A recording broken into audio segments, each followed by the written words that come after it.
Hi, Ted Williams here. I'm going to show you my favorite training aids and favorite drills and the synergy between these drills and how that translates into hitting the golf ball. Some of these devices are very simple. One is this super heavy 8-iron that I just picked up at a consignment store for a few bucks. It's very heavy, as you can hear and see the force that it hits with. I'm going to show you how we're going to use that. I'm going to show you how we're going to use this 10-pound plate and this 3-pound ball. And this is a great device here, readily available. It's not very expensive, probably less than 30 bucks. This wind resistance fan club with a molded grip, so that you got the correct grip on there too. This slows the swing down so you can feel certain parts of the swing that I'm going to go over. I have this fancy ratcheting brace, and I have a video dedicated to how this brace works and how to use it, so I'm not going to get into it a lot here today, but there'll be a link in the description on how to get this brace for $20 off, and how to use it, another video strictly about this brace. Before I get into those drills, with what this looks like as kind of a finished product, kind of reverse engineer back to how the drills help me get to the point where I can do this. Basically what I'm trying to do is just get the club to do what it wants to do, and what it wants to do, when I heave it up here and it gets to this weightless position, it wants to fall. Now obviously that is not going to create a good hit on the golf ball, but when I add in centrifugal force, I'm just holding it lightly here, just by turning my body, you can see how that club shoots up and out away from me just from that simple turning action. So I want to facilitate what the club head wants to do, which is what we want it to do. And I'm going to do that to start with just a very kind of small shot. Just watch how my body moves with the club. It's just doing what it wants to do.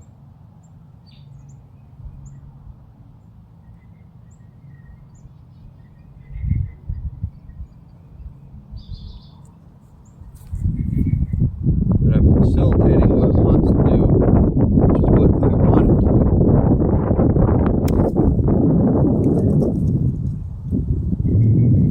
Now I can do that same thing with a fuller shot. I just heave it back a little further. Heave it back. Same concept.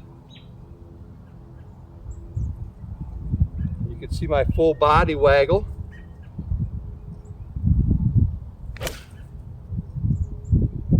And that was absolutely perfect.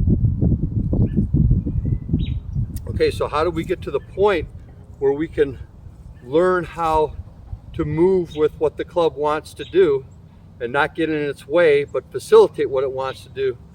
Well, that's where these drills come in. I'm going to show you now.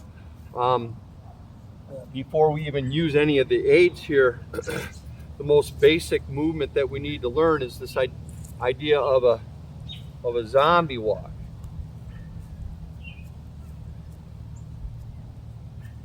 Where I'm getting used to my body being the engine for moving my arms, and then I get to the point where I can heave my arms up and heave my arms up. If I can't learn to heave my arms, and I'm always trying to lift it, then I'm never going to learn how to really heave the club up and get it to that weightless floating position where it just kind of falls and shoots out away from me, and where I can just kind of work with what it's doing. So that would be the first drill without any aids at all. The next drill would be to add some weight to it. So I'm just going to do my zombie drill with just, I have to use my body more here because I have more weight to sling around.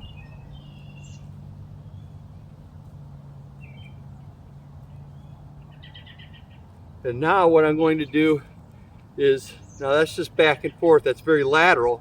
We have to have a little bit of a lateral move, and that's why when we set up, we want to have our feet, I use the same stance for pretty much every shot, unless it's some kind of tricky shot around the green or some specialty shot, where my insteps are a little bit wider than my hips.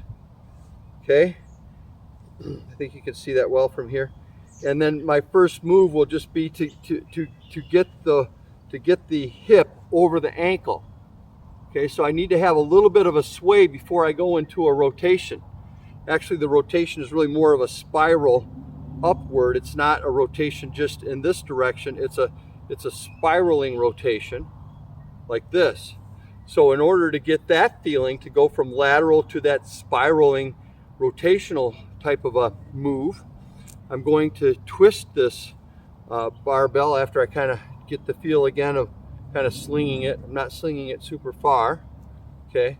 And I'm going to turn it so that my right hand is going to be on top, left hand on the bottom, and that will get me feeling that how the slinging of the arms will create that spiraling of the body. I don't have to really think about spiraling the body, because it will automatically spiral by the fact that I'm just using this engine here, my middle section, to heave it. Okay, so I'm not heaving it a big distance, but I am heaving it here. In other words, I'm not going like this with my arms. And now I'm going to add that twist in there, like I was saying, and I'm going to heave it up. And just work on that. You can see how that will make you might want to use a 5-pound if you're not used to this.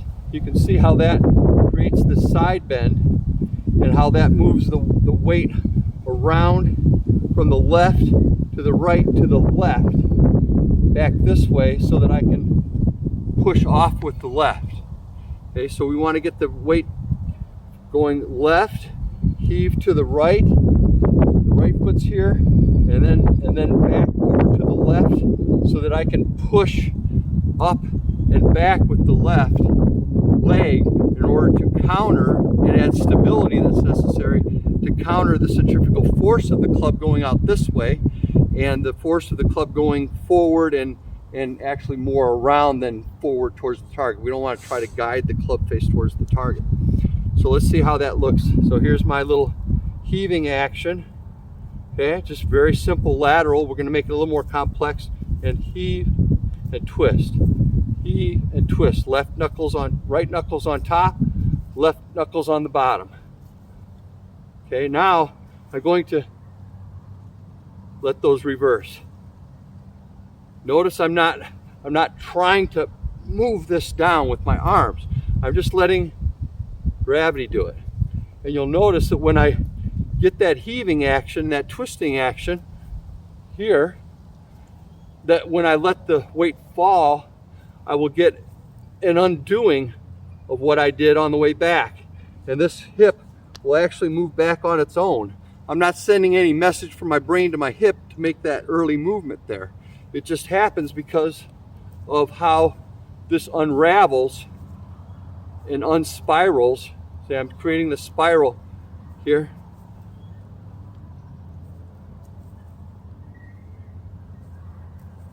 Really get that left hand underneath and just let it to here. Okay, you should feel that hip just automatically go back based upon how this action here, that natural in action, and I'm not trying to do this, I'm just letting my body unwind from this winding up action that I created.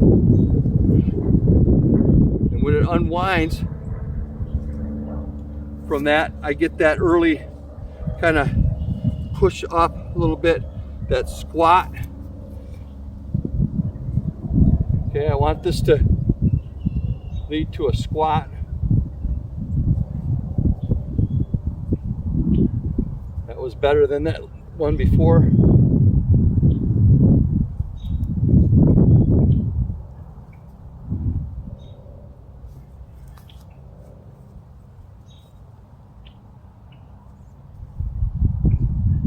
Okay, so I'm really feeling how my hand action kind of is the source of the action for the hip. Most people think that it's the hip action that creates the hand action. It's the other way around.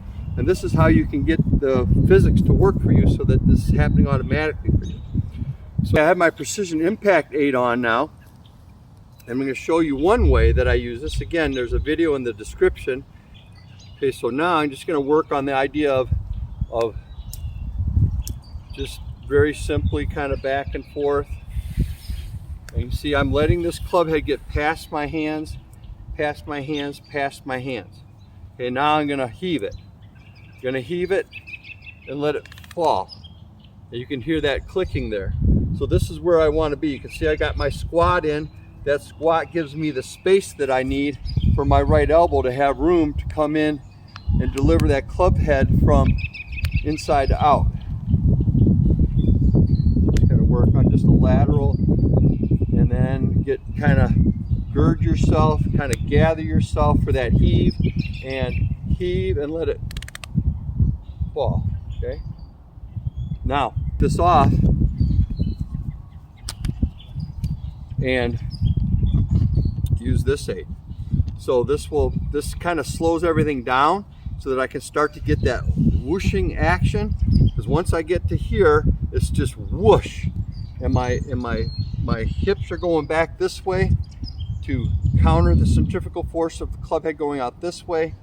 I start to push up from the left leg. Remember, we had to get our weight over to the left leg with that left leg over with that heaving action, the backswing. And that push upward will clear the left hip as I'm coming into the ball. This is just a reflexive move. You don't have to think about that.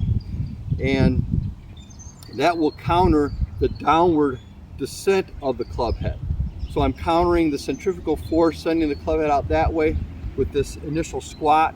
I'm countering as I get closer to impact, I'm countering the downward force of the club head with this push up, which leads to a push back, which clears the hips. So that's where the stability comes from, because I'm countering the forces that are on the club head. And I'm actually, you can see this in the long drive contest, they actually push back and this left foot will actually come back. I think you can still see it with Deschambault. It's almost a push back away from the club going out this way and around. So I'm countering the force of the club head in terms of its descent, the gravitational force on the club head I'm countering the centrifugal force, and I'm countering the force outward and around, all reflexively. This is all reflexive, that's the whole idea of this. Okay, so here I'm going to use this and I'm going to heave it up, let it fall. That should look familiar. Okay, heave it up, let it fall, and that's when I get into the whoosh zone. And whoosh, you really want to hear that. Whoosh, and heave it back. Whoosh, whoosh. And this device here will kind of slow things down here, more so than a heavy club that I just used, so that you can really kind of feel that so-called honey hole action, where I'm going to grip up higher here. So when I get it back here, you can see that honey hole. See how I'm stirring the honey pot with the end of the golf club with the grip. And there's a lot of things happening there naturally. Again, just with this. Twist that, and then let it untwist. Twist it, let it untwist and fall. Don't let it fall too far though. Don't let it fall past your right knee. If you need to use less weight, use less weight.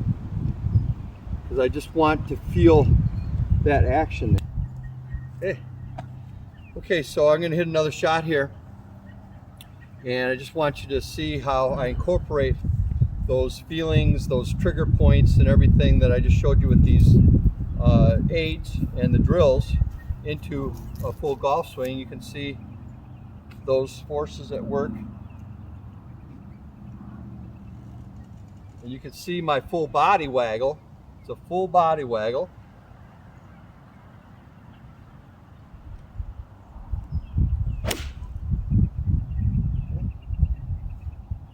Pretty good shot there. Okay, a little more draw than I would like, and that's with a 3-pound ball. I'm going to do the same thing with my kind of zombie walk. And then I'm going to heave it up and let it fall. And you'll see here when I do this, I kind of turn the doorknob here. And what that does is, that gives me this feeling. You can see when I do this with the right arm, this supination move, the effect that that has on this lower body getting out of the way. So I'm doing something way over here that has an effect on my body way over here.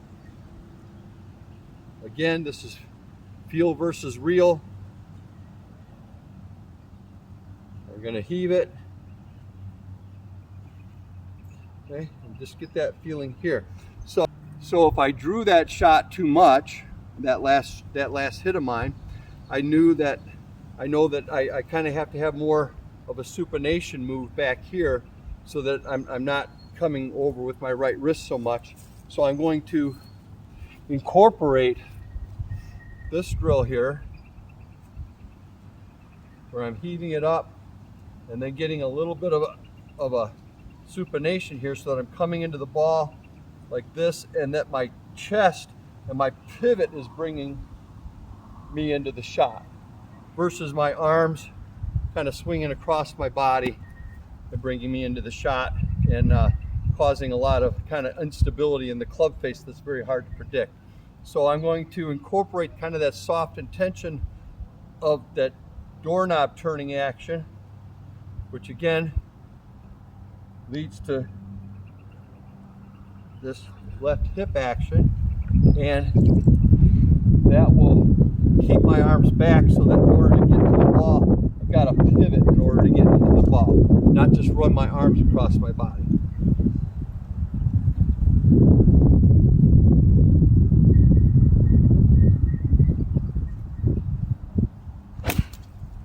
Okay, now that was perfect right there.